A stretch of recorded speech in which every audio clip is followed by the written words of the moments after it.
São Jerônimo, confessor e doutor da Igreja. Inspire-se na vida de um dos maiores gigantes da Igreja. Hoje vamos explorar a jornada extraordinária de São Jerônimo, um homem que trocou o brilho da vida em Roma pelo silêncio do deserto, onde enfrentou tentações intensas e traduziu a Sagrada Escritura para o latim. Sua sabedoria e rigor espiritual nos mostram o que é necessário para alcançar a santidade. Permaneça conosco até o fim e descubra como sua vida pode ser transformada por este grande santo. No dia 30 de setembro, a Igreja celebra São Jerônimo, que entrou para a glória em 420. São Jerônimo, destacado na Igreja por sua virtude, rigor e erudição, nasceu no ano de 331 em Stridonio, perto de Aquileia, e recebeu uma sólida educação conforme os princípios da religião cristã. Seu pai, Eusébio, era um homem rico e piedoso. Desde pequeno, Jerônimo demonstrou um talento excepcional e uma forte inclinação para a vida ascética.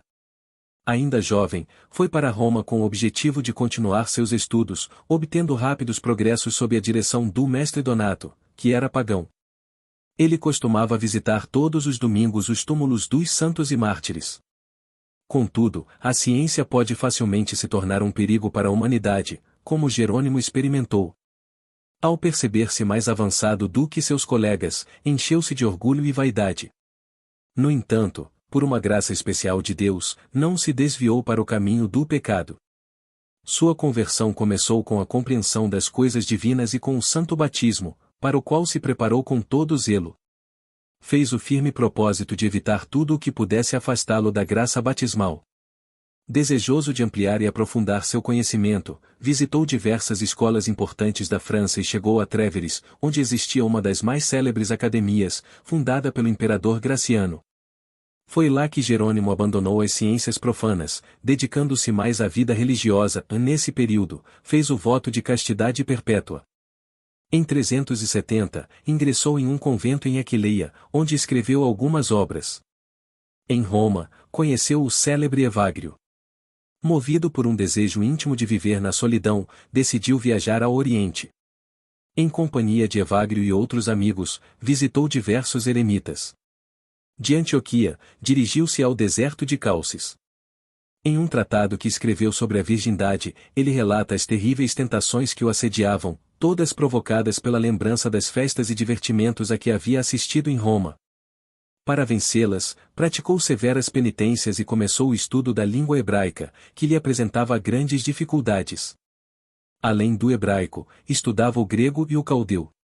Jerônimo também enfrentou muitos aborrecimentos por causa de alguns hereges e apóstatas que o perseguiam, a ponto de ele ser obrigado a deixar a solidão e retornar a Antioquia, onde recebeu a ordenação sacerdotal das mãos do patriarca Paulino.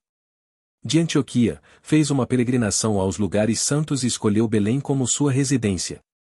Durante o tempo em que viveu lá, dedicou-se ao estudo das Escrituras.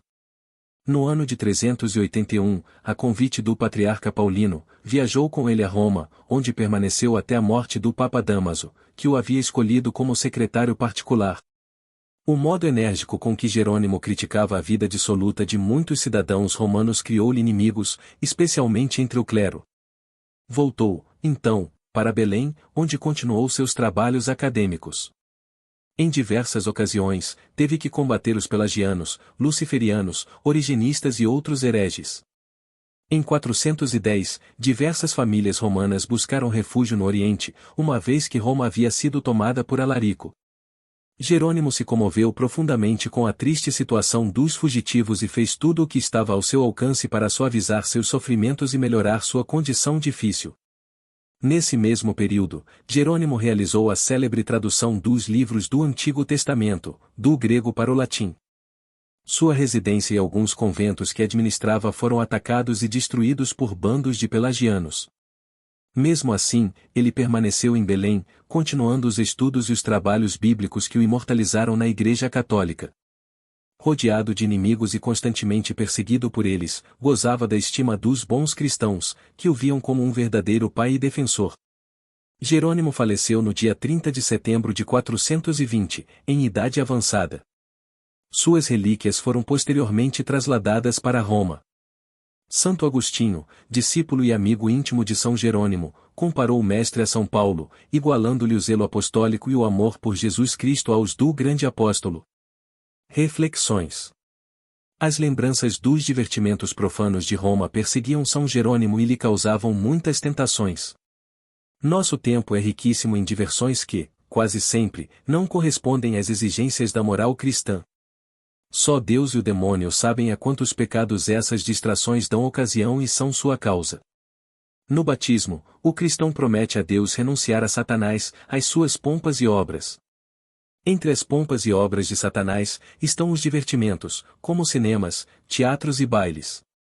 Quem os procura, esquecendo essa promessa, não renuncia, mas, ao contrário, deseja as obras de Satanás. Que responsabilidade têm os pais que levam seus filhos a esses entretenimentos, expondo a inocência e a salvação deles a grande perigo? Quintiliano escreve que, no tempo do Império Romano, a presença de menores em espetáculos públicos não era permitida. Se os pagãos tinham tanto cuidado com a infância e a juventude, o que os pais cristãos não devem fazer para afastar de seus filhos o veneno da corrupção?